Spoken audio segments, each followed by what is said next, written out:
Hello and welcome to Get Yourself Optimized. I'm your host, Stephan Spencer, and today we have Barry Goldstein with us. What do Les Paul, Shirley MacLaine, Dr. Daniel Amen, and Dr. Joe Dispenza have in common? You guessed it, Barry Goldstein. He's produced and composed music for all of the above. His Grammy award-winning productions and innovative product development have charted on Billboard, have been featured in film, TV, and #1 PBS specials. His book, The Secret Language of the Heart, provides groundbreaking research, experiential processes, and musical programs for transforming your life. Barry, it's so great to have you with us. Well, thanks for having me, Stephan. I'm really excited to be here with you and looking forward to the conversation. Yeah, me too. Me too. We've been talking about doing this for a while now, and lo and behold, we've finally put it together. So I'd love to start off with an understanding for our listener or viewer of the difference between music for entertainment, music for, let's say, productivity or flow, and music for healing. Okay, well, that should take up the full hour. Well, I think you start with music for art and entertainment is something that we're basically um, just using it for enjoyment on its own, and very often those are random experiences where the music is happening to us. So, for example, you hear a song on the radio. Oh, I love that song.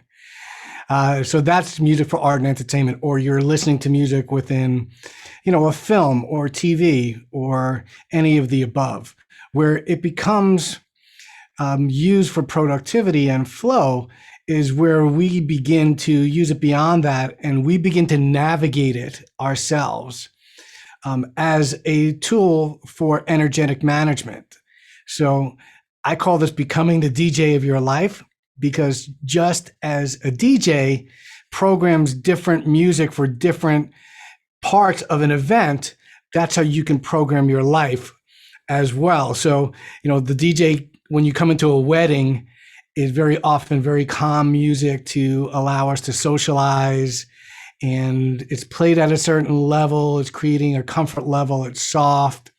And then you go into starting the reception, and they may add a piece, a saxophone player or a bass player with that. So they're kind of amping the music up. They allowed you to get used to it first.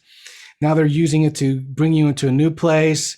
And then there's the dance with the father and the daughter, which is geared towards opening the heart and allowing us to connect to our emotions. And then at the end, where it's amped up even more and we're dancing and moving and having a great time. So that was all pre-thought out by the DJ. If you would have started out with really up-tempo loud music, people might, find that invasive. Or if they would have started out with a very emotional piece, people might not feel comfortable with that because they didn't really get to know each other.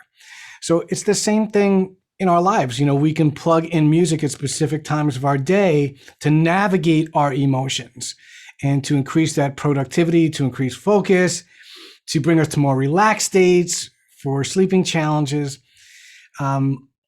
Check, check, check.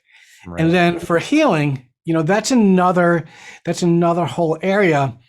And feel free to jump in with me on this, because I know you have thoughts on this as well. But I think it comes in. Let me first point out that in what you described with the DJ, he or she was taking the attendees, the audience, on a journey, a pre-planned, pre-prepared journey.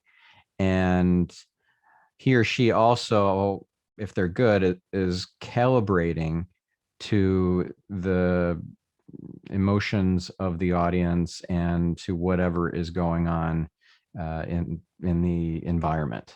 So if they need to amp it up because there's a lot of distracting, loud construction noise or whatever in the background that they need to drown out, then they'll do that. If they need to, make an improvisational musical background for somebody who's giving a very emotional speech, then they can just swoop in and do that. So I think that's important to consider, that you're the DJ for your own life, and you can do that in your own day. You can Yeah, and I'm sure calibrate that will. and take yourself on that journey.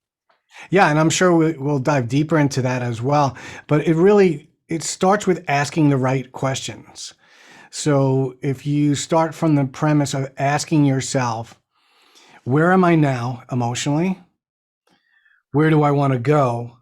And then what piece of music, within my catalog of music, your own inventory as well, will take you to that place. So it's all about utilizing music as a bridge. And that's really the important aspect of the take home of becoming the DJ of your life, is you have the ability to up it a notch. No matter where you are, you can always take it up another level, Right. or enhance it in some way. So not just your productivity, but also, as we'll discuss in a minute, your healing and other kinds of modalities that have to do with kind of metaphysics and your higher self. And they all affect each other. They all affect each other. So, how much you sleep at night, which you wouldn't consider that a focused state, affects how attentive you are the next day. How you deal with your stress responses when stress comes into your life affects your productivity. So if you can, again, navigate those when stress is coming in and say, wow, I'm really operating at a place I don't want to be in right now. What can I do? What can I shift in 5 minutes? And that's why music's so powerful, because it does it faster and more effective and more powerfully with low costs, and it's non-invasive, than more than anything I know. And obviously I'm a little bit biased because I'm a musician, but I've seen it in action. Mm-hmm. Yeah. Now on the flip side, you could have your sleep ruined by some earworm that just does not get out of your head for hours and hours on end. Like, I don't know. I had a Britney Spears song just playing, and not that I dislike the music. I actually really do like her music. She's very talented, but that particular song just would not stop looping in my head, and I tried to go to sleep for hours, and eventually I fell asleep, but it was still going through my mind as I was falling asleep. And don't start singing Baby Shark, because that'll be in my head for the rest of the day. So. Yeah, I won't be mean to you, but that's a good point. Is all music's not created equal for the same purpose, and that's why, in my book, that I discuss a protocol for going to sleep at night. And exactly what you just said, you don't want to listen to music with lyrics, because what that does is it gets you in a point where you're analyzing it in a different way than moving into a relaxed state. So usually my suggestion for people who are utilizing music to sleep at night, and studies support this as well, Stephan, that music at about 60 beats per minute works really well. Now, why is that? Because 60 beats per minute targets your heart at a relaxed state. Your heart at a relaxed state is between 60 to 70 beats per minute. And we have the ability to entrain to music. So entrainment is when an internal rhythm, which in this case is our heart or our heart rate, it's just like a metronome that keeps time in our body, has the ability to adapt or synchronize to an external rhythm, which in this case is music.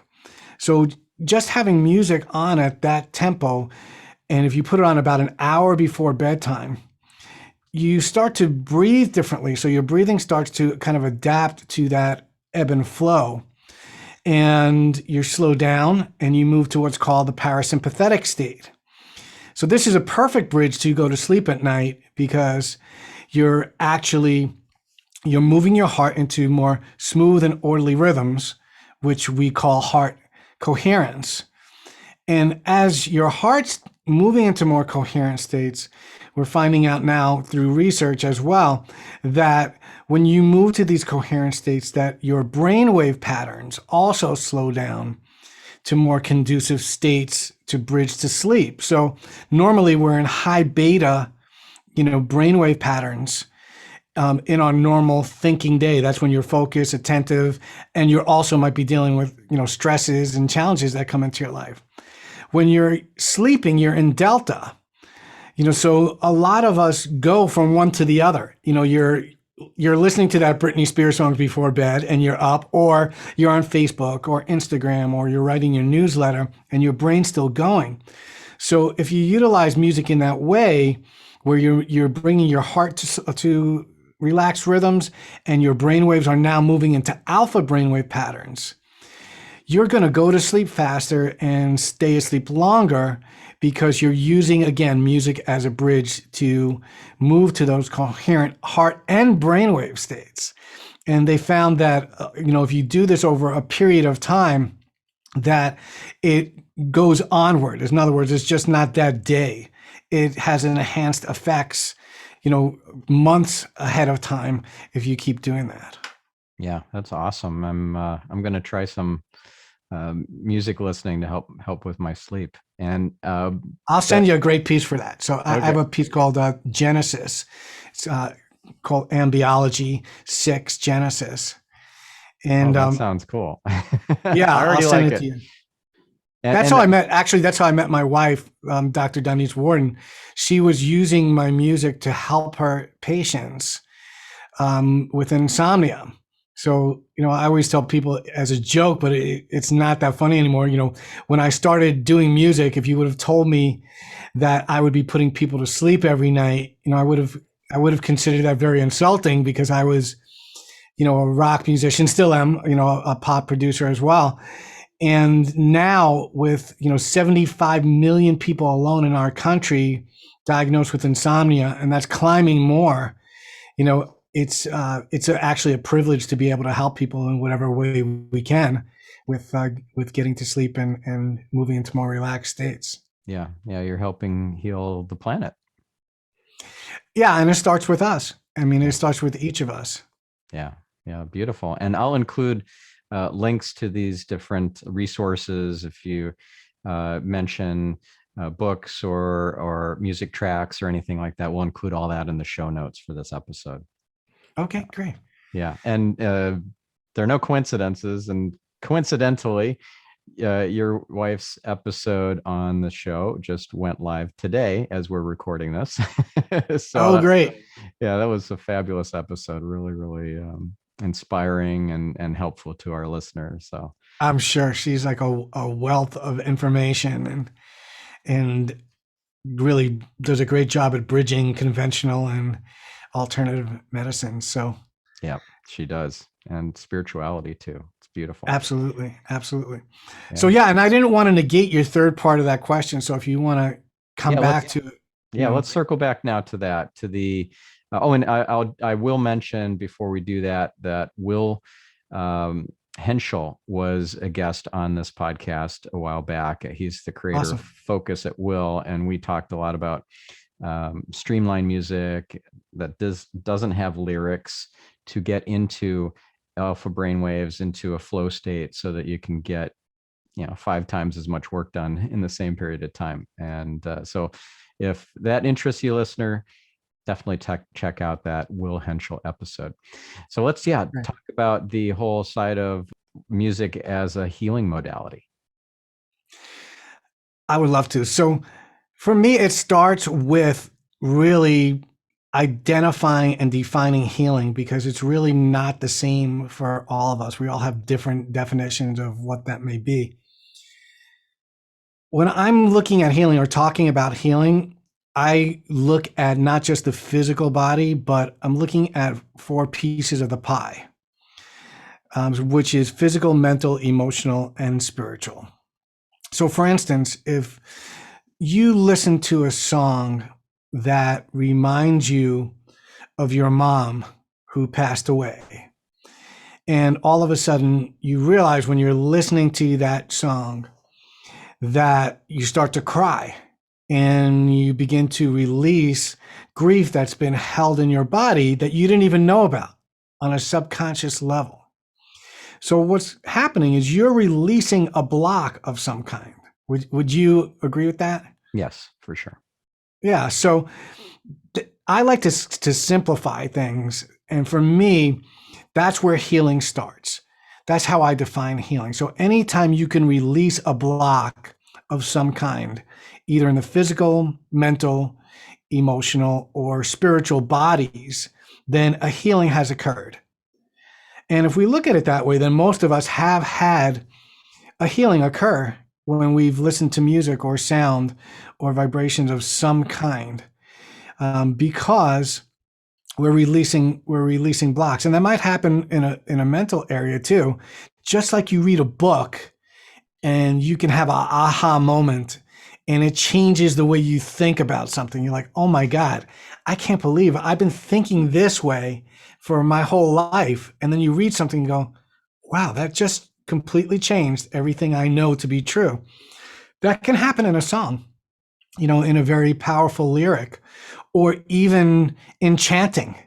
When we're chanting a mantra, you can have this aha moment and release something as well. So that is where music can be healing, become actually healing beyond even just transformational, where we can find objective findings. So this is not subjective, is when we give you an emotional, this is how it affected me. This is how I felt emotionally with it. And it's subjective, but there's also lots of new research that is objective, such as studies now that excite me. You can see them smiling, for chanting. So this is where like ancient and modern bridge, and science and spirituality bridge together. And that's where we are at an exciting part of our consciousness now. For instance, a study that was done on the chanting of Om, which, in Sanskrit, chanting Om has been done for thousands of years. And the world was said to have been created through the sound of Om. And every sound is said to have been contained in that, and past, present, and future. And they also use that as a way to manage prana, or energy, is by chanting Om. So when we're talking about becoming the DJ and navigating energy through music, that's been done through thousands of years through chanting. But the study showed, and this is an fMRI study, that when the control group chanted S, nothing happened in the brain that was shown to be beneficial. In other words, the areas of the brain that were geared towards what we were looking at in the Om were not activated. But when the experimental group chanted Om, the fMRI study showed that it created what's called limbic deactivation. So, in putting this in simple terms, when that system is deactivated, we move into a more peaceful state, a calmer, more serene state. And that is what we've known for thousands of years. That's what most of us have experienced while chanting Om, that we are moving to a more peaceful state. We move out of mind chatter, because when you do a repetitive chant, it doesn't leave a lot of room in your head to chant negative thoughts that are, going on in our story. So this is the exciting part of, as I said, I've been able to present this in medical conferences to doctors and watch them stand up and do a chant that I created called Om Shalom Home. So we're moving to a new place where all of these ancient teachings and techniques are now being applied to enhance objective findings in our physical, mental, emotional, and spiritual well-being. Yeah, that is so cool. And shamanic drumming is something that can be quite healing too. What's the reasoning for that?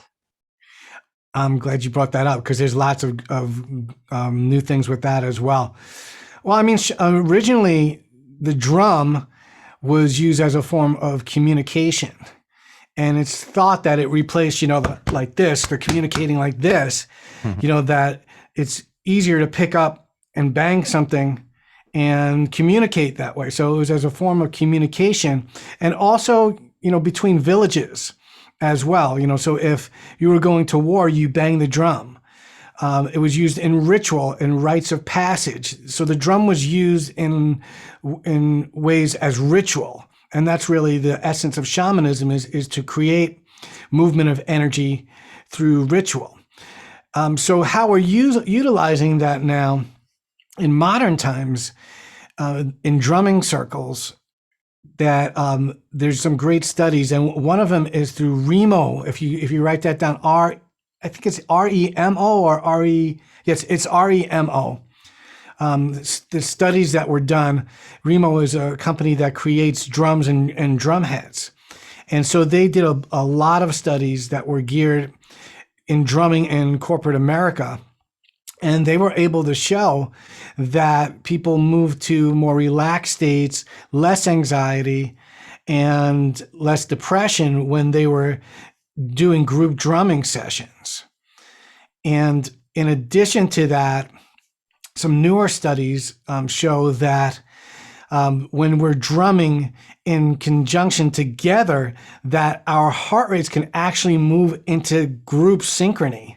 So not only can we move into coherence in our own hearts singularly, but that the patterns link us together in synchrony. So when you talk about changing the world through music and sound and vibration, that's the beginning of it, because we're all coming home to, I feel it's a calling, to come back when we're drumming, that we're coming back home to our internal heartbeat, and that's the spiritual connection that I feel, when the call to be in drumming circles and to be together, it creates that community and that bond, because we all have an internal drum.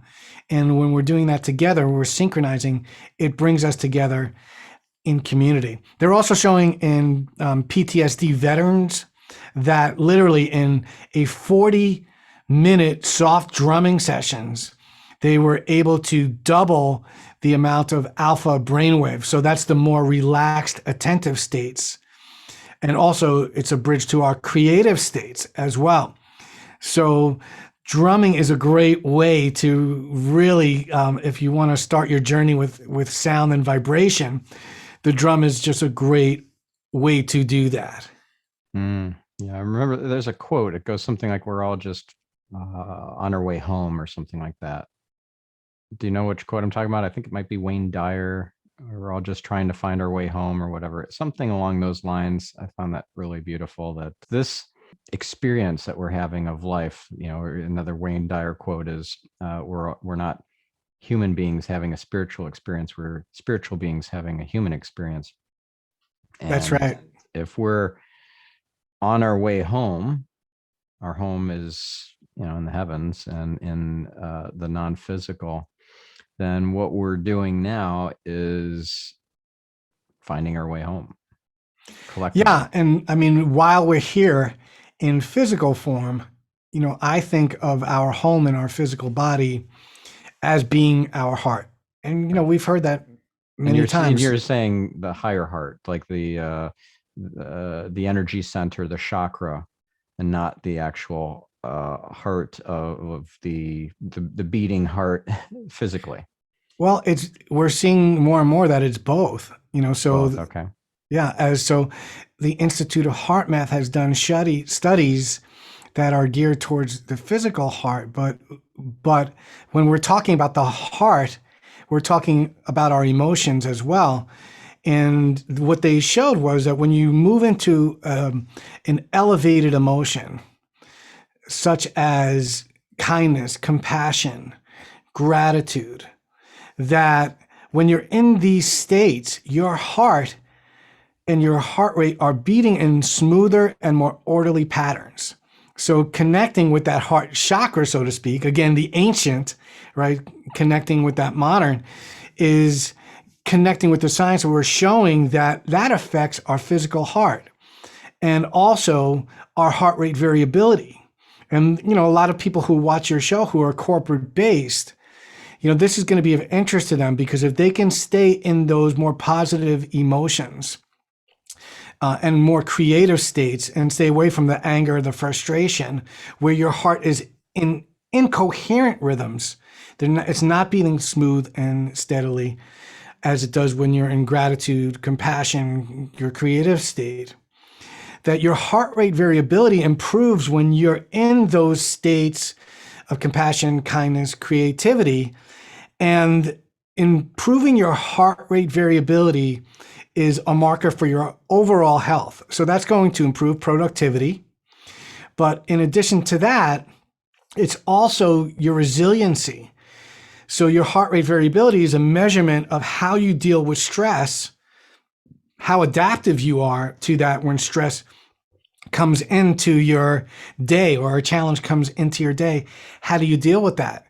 So the more you're in those beneficial states, then when those challenges come in, you deal with them in a different way because you're more centered.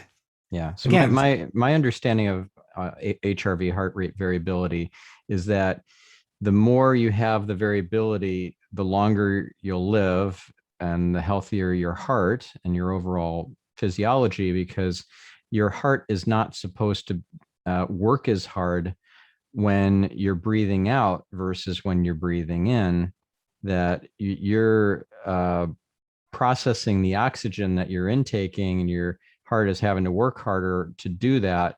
When you're breathing out, it's the carbon dioxide, the byproduct is leaving, and that is less taxing on the heart. And so it can take it easier. And if it's working the same for the in-breath and the out-breath, that doesn't bode well for your longevity. So that's my understanding of it. Maybe I'm incorrect in some fashion, but that's my understanding. Yeah, and the key is that it is a prime marker for our overall optimal health, and that it's not just affected by the physical aspects of it. Again, it's coming back to that 4-body system, physical, mental, emotional, and spiritual.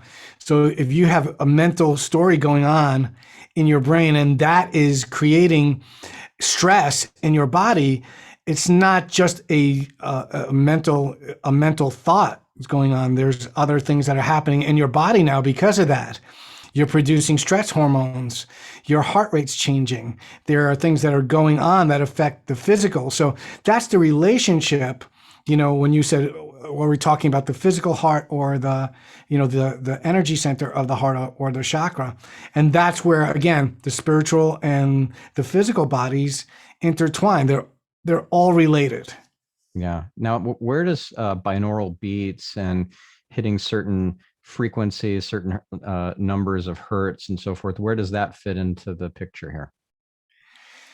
Yeah, I mean, it is ongoing research, in terms of that. But we do know that binaural beats, for example, are when you introduce two different frequencies, one in one ear and one in the other. And what happens is the brain creates the mean of those, of the balance of those. So if I give you a frequency of 200 in your left ear and 210 in your right ear, then the difference of that, not the mean, the difference of that is 10 hertz. And we can adapt. That's called brainwave entrainment. So heart entrainment is when we're synchronizing to beats per minute. Brain entrainment is cycles per second or hertz. And so we can entrain the brain to that targeted frequency. Say that 10 hertz area would be targeting alpha. And the brain can adapt to those frequencies and entrain to them. And we can also utilize music as a delivery system to do that, which is, that's, for me, it's kind of like a spoonful of sugar helps the medicine go down. So if you're just listening to binaural beats, it might not be that pleasant for you. But when you're utilizing within music, and it gets a little bit more complex because you want to make sure it's harmonically aligned with the frequencies in the music as well, so that you're not creating dissonance with those binaural beats. But, I think it's more than just the technology. It's a musical recipe that creates a healing experience. So it could be the technology of the binaural beats, but if the composition sounds like your nails on a chalkboard to you, then that technology is probably not going to, to work for you, because you're not going to move to a relaxed state. And I'll take it even beyond that and say that it's also important, the intention of the composer, that also goes into the music and is felt. And the emotion of the person who's in the room at the time, even that energy can be incorporated into the music on subtle levels. Because, for instance, if I have an engineer in the room and he's disagreeing with me on something, and in that state of disagreement, it took me out of my space of just being with the music. Like say he stopped me and said, wow, can I just stop you for 1 minute? Now my creative flow is gone and I'm stressed. So do you think that when the next chord I hit is going to be the same as what I was playing, unless I come back to center and get myself there again? Is it possible that you would feel that in the music? Like maybe I hit a note at a too hard a velocity that takes you out of your meditative state when you're listening to it. So I believe everything is subtly recorded.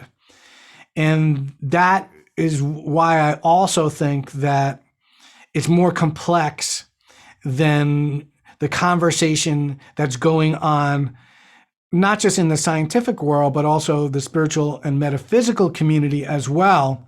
So this is the B part of your question, when we're talking about specific frequencies that are geared towards specific things.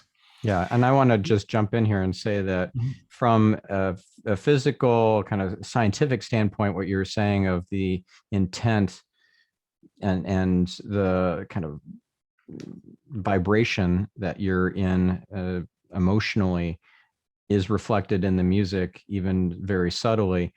I'd say also on a spiritual level, that is also passed on to. And even if the music sounds exactly the same by the scientific analysis, it is no different. I do believe that the intent matters, and that's a spiritual universal law, really, that it's not just about the outward appearance. It's about the intent of the person. So somebody with a malevolent intent, and they appear to be doing all this good in the world. They've created this nonprofit that's saving people's lives and so forth, but they're doing it with a malevolent intent. That is spreading negative energy, and that is creating a negative impact ultimately for that person and for others. So I think intent is everything, really. Yeah. And let's talk a little bit more about that. I love that you brought that up. Because even for people who don't want to even use the term, well, that's a spiritual fact, or on a spiritual basis, for those people who are not aware of that, it comes down to, I break it down to two things, Stephan. It comes down to, does it make you feel expansive? So when you listen to it, you feel like you're standing on the top of a mountain with your arms open, right? You feel, oh my God, like you're in front of the ocean, or whatever that place is for you. When something doesn't feel good for you, and this is each individual, and that's why I'm saying, check in with a piece of music, because just like a nonprofit that people recommended to you, something doesn't feel right, people can recommend a piece of music or a specific frequency for you, and it might not feel right for you for whatever reason. So a contracted state is when you kind of feel, you don't feel safe. And something about that energy makes you feel like you need to protect yourself, like on a cold day, right? When you kind of go inward and you're just trying to get warm. And so when you listen to a piece of music, just ask yourself, does this make me feel contracted, or does this make me feel expansive? And then you can be the judge what works for you and what doesn't work for you. Because this, I call this musical nourishment. We're nourishing ourselves with music, just like we nourish ourselves with meals. And we create a nourishment program for ourselves, when we're going on specific diets for specific things. But just like those diets, you have to check in with yourself. Like if, I read an article or a study that shows that broccoli can really help in battling cancer. And it's doing amazing things in lots of capacities. But I take a test, that's what we're doing here. We're taking a test, and broccoli creates inflammation in my body for me. So it's the same thing. Individualized medicine, individualized music is the most powerful way we can go, which leads, into your other question about frequencies and, are there specific frequencies or tunings that are more beneficial than others? And again, I think, the research is becoming more and more. We're studying it more and more. Like, for instance, at 432 hertz versus 440 hertz. But again, as a composer, I think it's oversimplified. So if you look at my keyboard, there's 88 notes on that specific keyboard. So when we're talking about a tuning, like say 432, we're not talking about one note. We're talking about 88 different notes within that tuning of how we tune our keyboard. So saying 432, the frequency is beneficial, you would just be hitting that frequency of 432 and saying that creates more benefit than hitting the note of 440. But when you get into full compositions, every one of these keys, Stephan, is a frequency, right? I have 88 different frequencies on there, and the combinations of all of those with the intent and the harmonics. I always ask myself a question: do I think one tuning, would be beneficial to that? And my answer is always to myself, well, I have to listen independently to every composition and to see whether it makes me feel more expansive or more non-expansive or more contracted. Because if you think about all of the music that you've heard in your lifetime that was at 440, and all the beautiful healings you've probably had, either in physical, mental, emotional, how would you explain that?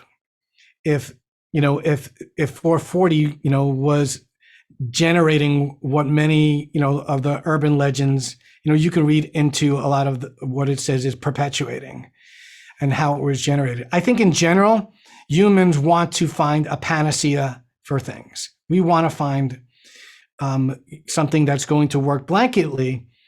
And the bigger picture for me is we have to work on many different levels. We have to do our mental, emotional, and spiritual work, and cannot just expect the technology to just blanketly heal our inner work that needs to be done. So, and it's kind of a long question, because it's both. I think, yes, you can listen to a piece of music at 432 and you can have an amazingly healing experience with it. And you can also listen to another piece of music at 432 and not have one. So it's not a blanket statement, and the same thing, like with 528 hertz, people are calling that the love frequency.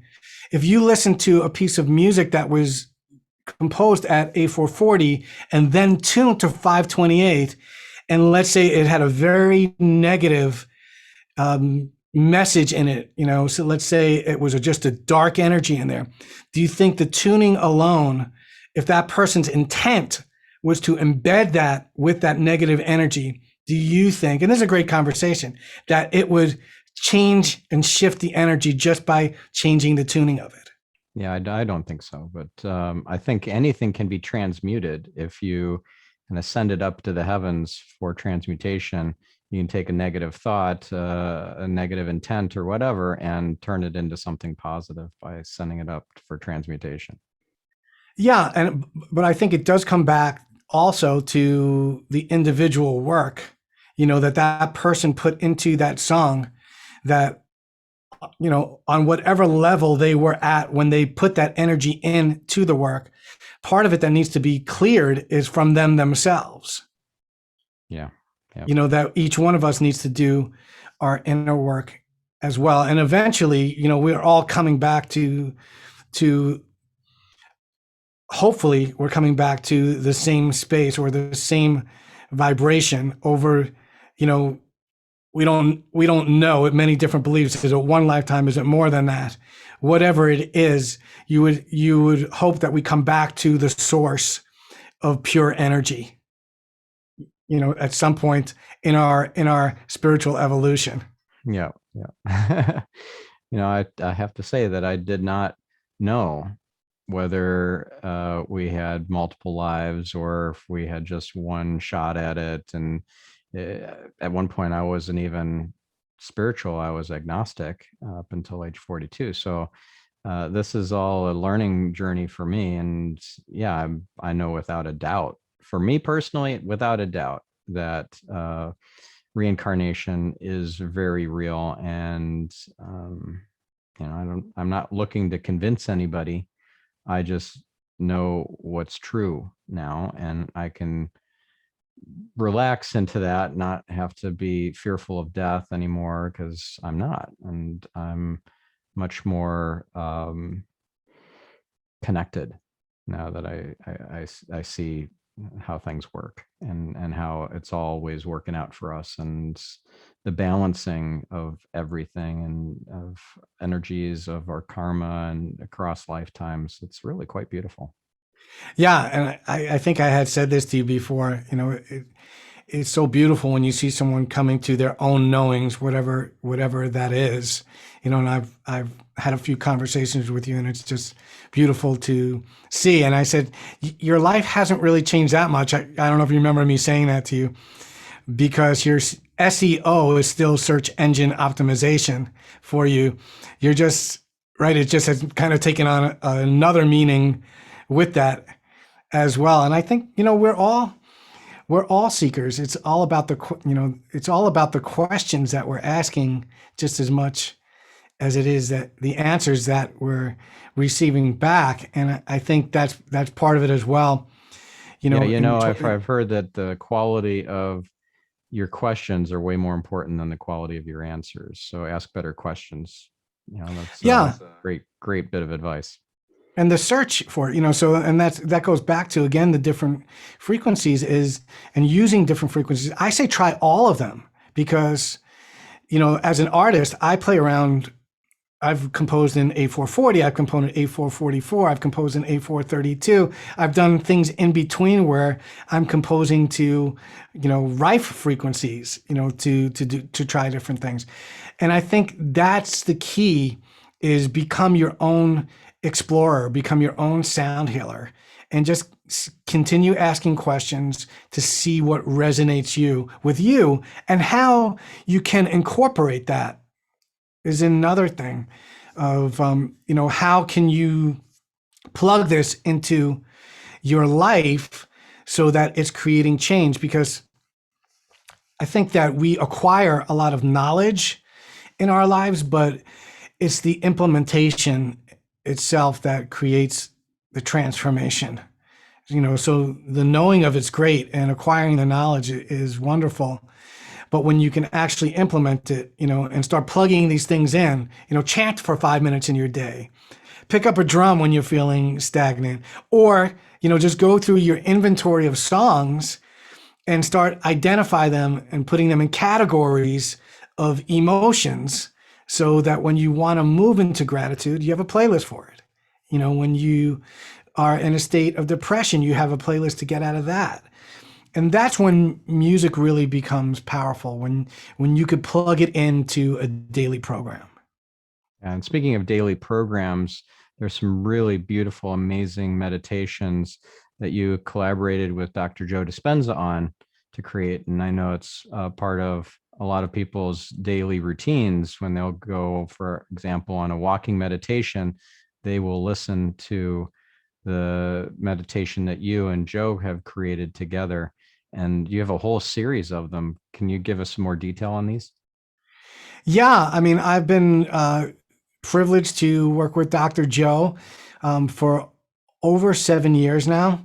And it's wonderful because it's a back and forth. It's a back and forth of fine tuning and looking at what state we want to take people to, and then creating the sonic landscape, on my end to achieve that. And being able to see people transform on things like the walking meditations, or going through a breathing process and watching people freeing up energy that they were holding for a long time. It's been amazing. And we were doing in retreats, we were doing live meditations where we were doing them on the spot in front of audiences, of 1,500 or 2,000 people, where I'm composing live and Dr. Joe is literally, he's like the conductor as well, and checking the energy of the audience. And we're kind of going through the ups and downs together of creating a piece of music that brings coherence to the room. So in a sense, everyone's energy that's in that room is part of the composition, that's going on in the room, which was very cool, very unique. And, that was a life-changing experience for me, just being able to do that live and seeing how energy in a room can shift in a very little amount of time, given the right frequency, given the right intention, giving the right emotions. There's so much that can occur that could be of benefit to people. Yeah, very, very cool. Now, can we maybe do a little improv here and come up with some music on the fly that might help our listener to get into coherence or into a higher, more intentional brain state, more kind of high vibration, more spiritual, more connected, more grateful, uh, more intentional? Yeah, so let's all just put that in a big pot, all those beautiful words you just said. Okay. So since it's you and I on this conversation right now, what I would like us all to visualize, as well as the audience listening with us, that we are all tuning in from different places around the world, and that those intentions are in the core of the circle. So if you visualize that we're all holding hands together around the globe, and those intentions are in the center of it. And that while I'm playing, tapping into those intentions of sending it to me as I'm playing, and then I'll receive it, and I will send it back out to anyone who's tuning into that. So I have no idea what I'll be playing. I'll just be tapping into that. All right, let's do it. This sounds great. Okay. So you're gonna see the back of me for now. So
Wow, that was beautiful.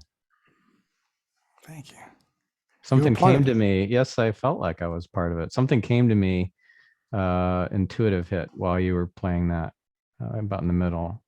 That when we heal ourselves, we heal our planet and we heal our lineage. Mm, absolutely. Yeah, I totally agree. And that's how this is how we do it, coming together. And sometimes it's great when it's unexpected to take the energy that's created and just move it beyond our hearts and move it into a more global area. And, we need to do more of that in our world. That's for sure. Yep. Yeah. I interviewed Paul Selig, and he talks about, and who he channels, talks about going beyond the known. And yeah, that very much sounds like what we're doing. And that's the fun part. That's where all the good stuff is, when you tap into something beyond yourself where you don't know the answers, and you just allow it. I call these divine collaborations. So you're utilizing your energy and your vibrational signature of who you are, because we all have our own individual creative states, but you're combining it with something that you've never heard of before, or you're bringing in energy beyond yourself. It's just like when you get an idea that pops in your head and you never thought of that before. You're connecting to that unknown. And sometimes it requires that we quiet ourselves down because it's always there. There's an open invitation to connect with it, but it's about meeting it and being at a place where we can connect and tap into it. And that's really what, for me, creativity is about, because I don't feel like there are creative blocks anymore. If I'm experiencing a creative block, I know I'm not connected to where I need to be. And that's because for some reason I'm in a mental state or an emotional state that's not in resonance with that. So as soon as I move out of that state, as I said, it's there waiting. All this unknown is waiting. There are no creative blocks there.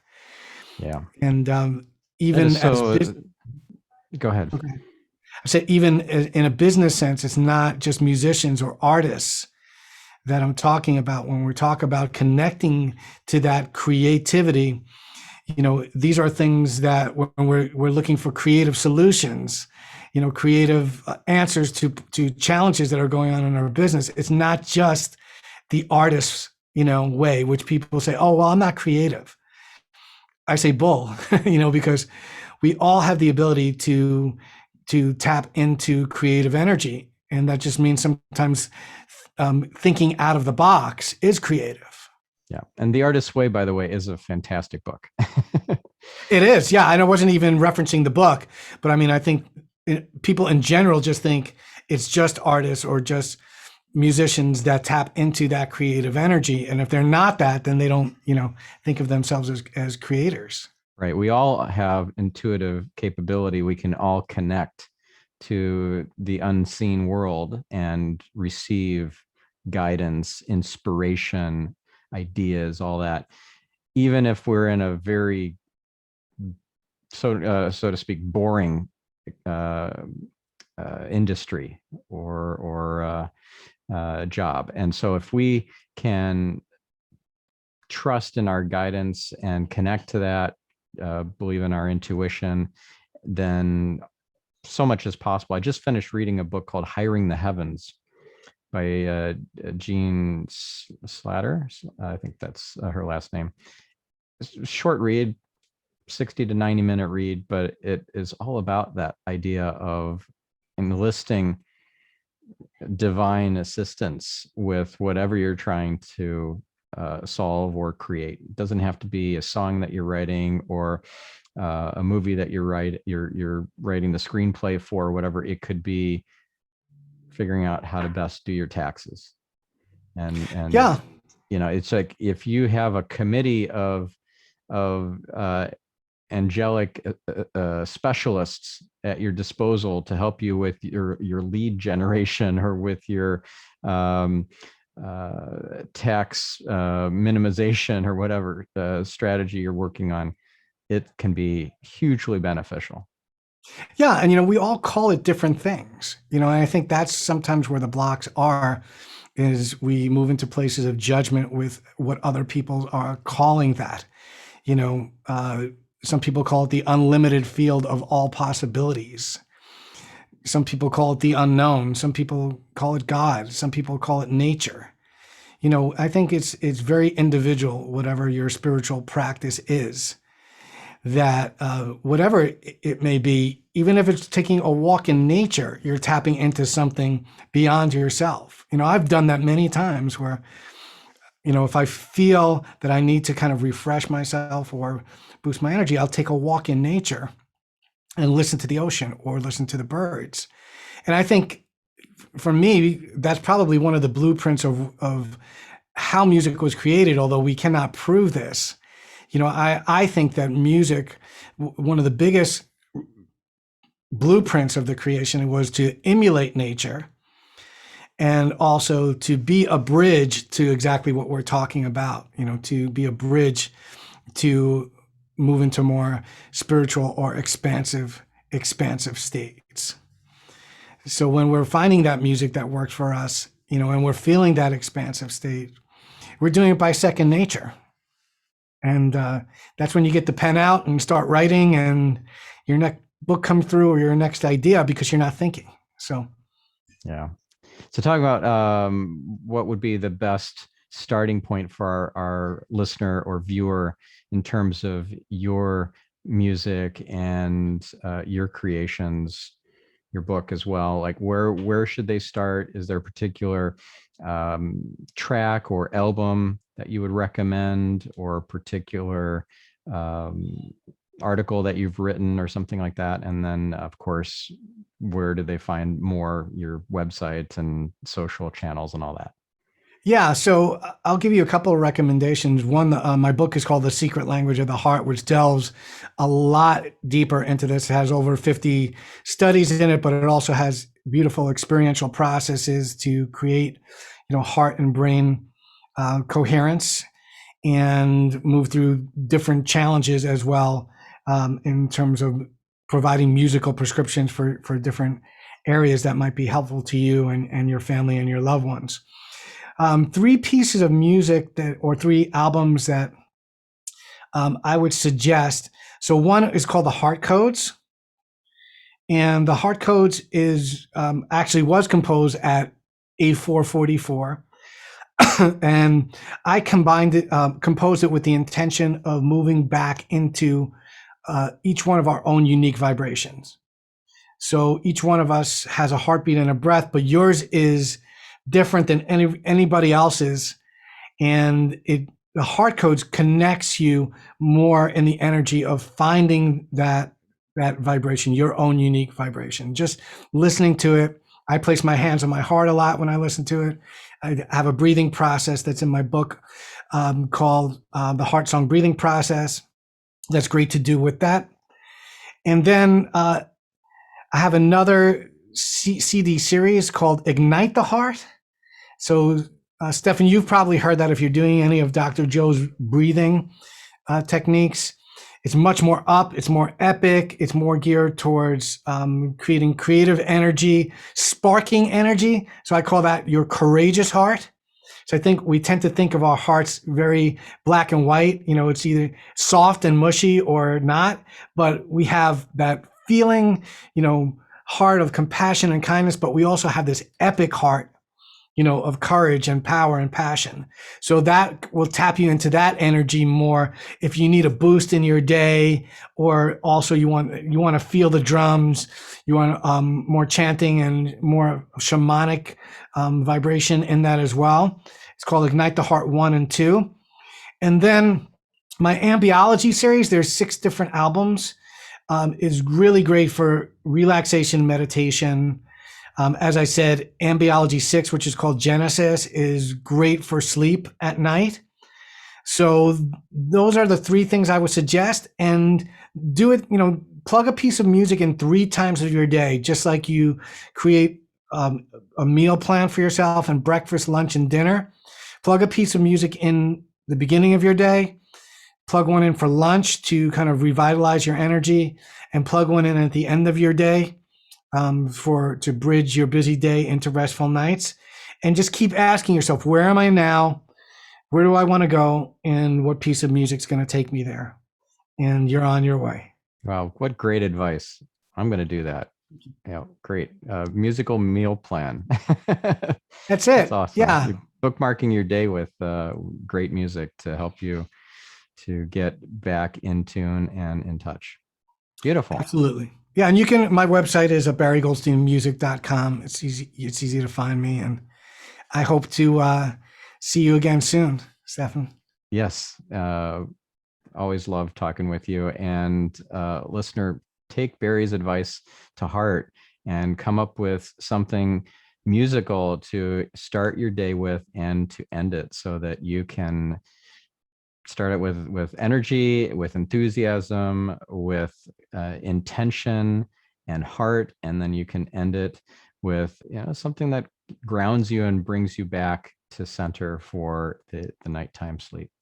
We'll catch you And I will next say one other thing is that I'm going to give your listeners a challenge to do that for 30 days, because whatever patterns that you have that might be a negative impact in your life, whether it's sleeping challenges or anxiety, it's taken quite a bit of time to get to this place. So it's just like a piano. When you tune a piano, you have to play it afterwards to keep it in tune, or else it's going to go back out of tune again. So the 30 days of creating that program gives you some momentum, and it's like tuning that piano. It's keeping you in tune to that new energy that you're looking to create. Thank you so much, Barry. Great advice. Well, all right, listener, you have the challenge from Barry and from me. So go out there and do it, and we'll catch you on the next episode. Have a great rest of your week.